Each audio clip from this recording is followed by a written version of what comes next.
40 years on from the original, the Predators are back in Viking times, samurai-era Japan and Second World War US.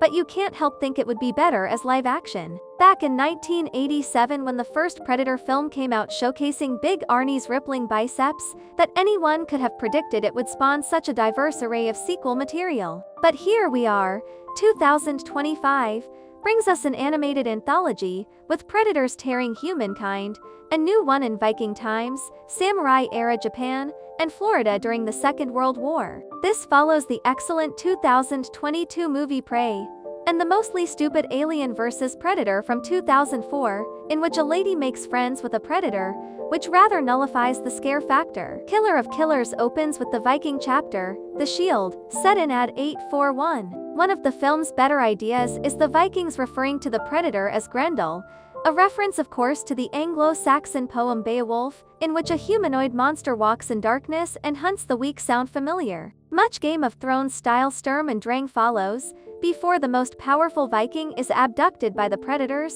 who are essentially doing casting for their version of a reality show. This essentially sets the pattern for the rest of the film. Medieval Japan follows in The Sword, with some handy lessons about teamwork, and then it's on to The Bullet, set in Florida in wartime, a section home to some of the better action sequences, with planes getting sliced into cubes in midair by Team Alien. The only problem with this stuff is that you can't help picturing how much more spectacular it would look in live action. The animation is all perfectly competent, but it's lacking a little something, that spark of life and ingenuity that can make even flawed animation so fascinating. There's something quite slick about all this, almost to a fault. Was AI involved? We'll probably never know. But it's a problem that the suspicion has got inside the door. Things pick up when we get to the Predator's homeworld for the final showdown, with a Viking, samurai, and US pilot set to fight to the death in an arena for the entertainment of the locals. There are some decent jokes, and the basic issue of communication between the three